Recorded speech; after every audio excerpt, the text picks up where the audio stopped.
The Call of Duty series, despite a few missteps along the way, remains one of the most popular and critically acclaimed FPSs of the modern era. Some people may scream, "franchise fatigue!" But the fact remains that the series remains one of the most critically revered and commercially successful on the market. But how did we get to this awkward place between weariness and popularity? Let's take a look at the history of the Call of Duty series. Before we begin, we publish new content all week long, so be sure to subscribe and ring the bell to get notified about our latest videos. Before Call of Duty, there was Medal of Honor. The third game of the series, Allied Assault, was designed by Vince Zampella and Jason West and written by Ziad Riki. Not long after the game's release, a new studio called Infinity Ward was formed, and many of those who worked on Allied Assault, including Zampella, West, and Riki, made the transfer.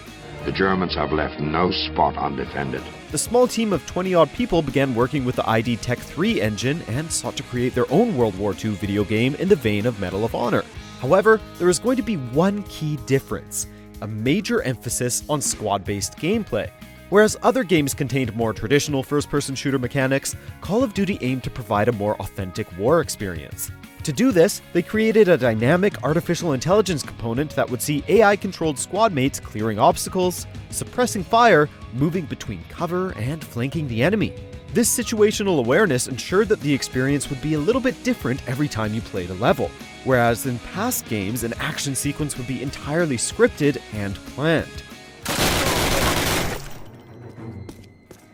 This emphasis on squad-based gameplay was seen in the game's marketing campaign. The slogan proclaimed, "In war, no one fights alone." And the trailer stated, "In the war that changed the world, victory was not achieved by one man, but by the lives of many." This major change to the war shooter genre was critically acclaimed, and many mainstream outlets proclaimed that Call of Duty was one of the best World War II shooters of all time. It won numerous industry awards, including the Academy of Interactive Arts and Sciences Game of the Year, and it eventually sold 4.5 million copies. This may sound like a lot, but it is peanuts compared to where the series was heading.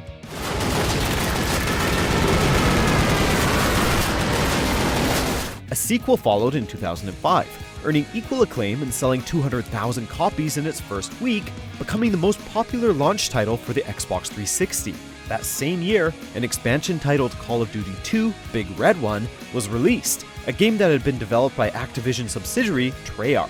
It received good reviews, although many saw it as a disappointment following the stellar quality of the previous entries.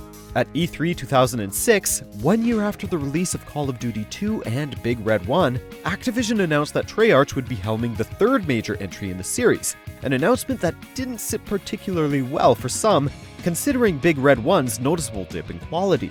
Unfortunately, their fears were realized. Call of Duty 3 was released on November 7th, 2006 to good reviews, but it was again compared unfavorably to both of its predecessors. A senior producer named Noah Heller later revealed that the team only had 8 months to develop the entire game, and claimed that it wasn't the game this team could have made if it had the time to polish to the level they needed to. And despite selling well, some people began to feel like the franchise, and particularly the World War II setting, was running out of steam. Luckily, Infinity Ward was there to pick up the pieces. They too had thought that the World War II setting was old hat, and they decided to bring the Call of Duty series to modernity. The result was Call of Duty 4: Modern Warfare, an instant classic that both revitalized interest in the series and revolutionized the way multiplayer FPSs were played.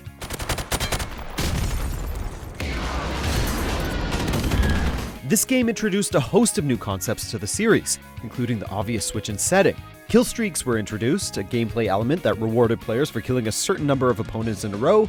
These included the famous UAV, airstrikes, and helicopter support, the latter of which could greatly change the tide of a game. The game also placed a major emphasis on XP and unlocking various perks like increasing your rate of fire and increasing hipfire accuracy.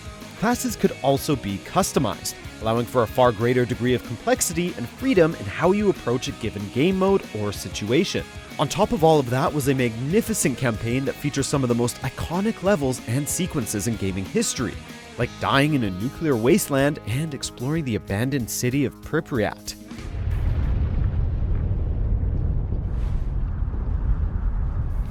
The results were extraordinary.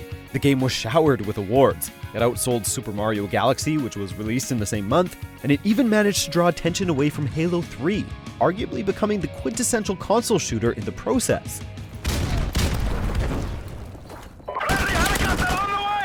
The Call of Duty series subsequently took the world by storm. In 4 straight incredible years, the series broke the record for the biggest entertainment launch in history. Modern Warfare 2 set the record by pushing $310 million worth of games in its first 24 hours of availability. This was subsequently beaten by Black Ops, which pushed $360 million in the same time period. The following year saw the release of Modern Warfare 3, which served as the conclusion to the iconic Modern Warfare series. It went on to break 2 major records. Not only did it become the biggest entertainment launch in history by pushing $400 million in 24 hours, it broke Avatar's record to become the fastest piece of entertainment to reach $1 billion in revenue. It did so in just 16 days, compared to Avatar's 19. The streak was capped with Black Ops 2, which grossed $500 million in 24 hours and reached $1 billion in 15 days, breaking both of the records set by Modern Warfare 3. Suffice it to say, the Call of Duty series was back. It was bigger than ever, and it was arguably the most popular piece of entertainment in the entire world. Wait, there. Right there. You see that?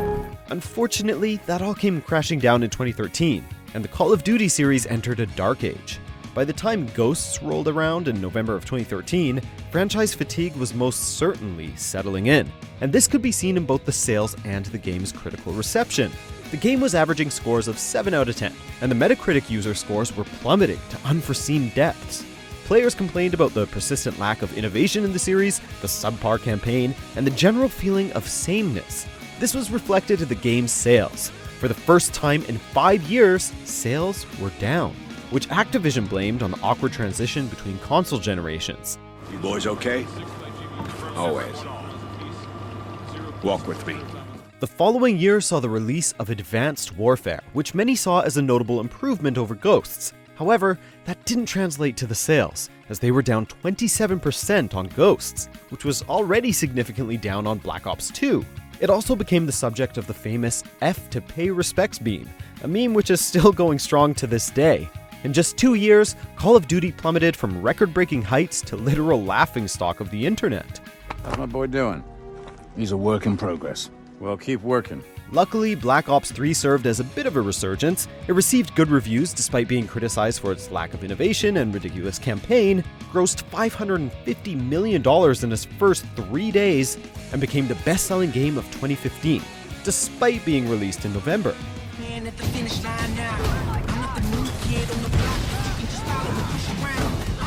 And much like a roller coaster, the series' reputation went right back down again with Infinite Warfare. The infamous reveal trailer was released on May 2nd, 2016, and it quickly became one of the most disliked videos in the history of YouTube.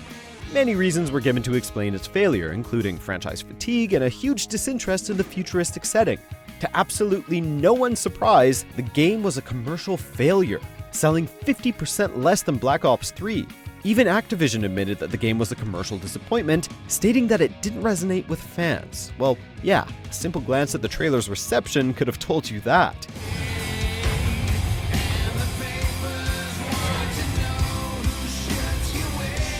The roller coaster went back up with Call of Duty World War II, which both brought the series back to its roots and directly competed with Battlefield 1. It earned strong reviews despite some controversy, and it was a strong seller, earning $500 million in 3 days. Good job today. Some chow, some rest. And finally, we come to Black Ops 4. This game introduced many new mechanics to the series, for both good and bad. For one thing, the campaign was completely abandoned so the team could allocate all their attention and resources to creating a stellar multiplayer experience. It also eliminated health regeneration, introduced predictive recoil patterns, and both hit scans and projectile damage are employed in a ballistic system. And of course, it also features Blackout, a popular battle royale mode meant to capitalize on the genre's continuing success. Despite the changes, the game was not without criticism.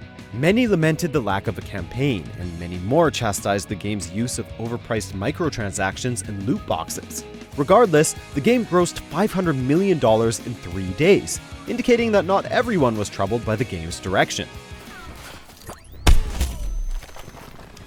And that just about sums up where Call of Duty is in 2019.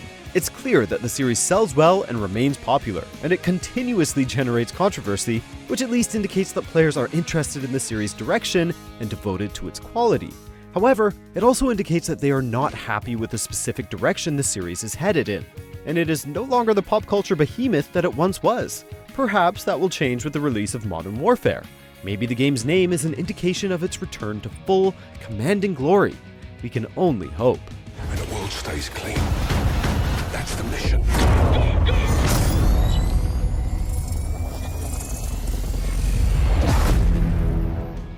Check out these other great clips from MojoPlays, and be sure to subscribe and ring the bell to be notified about our latest videos.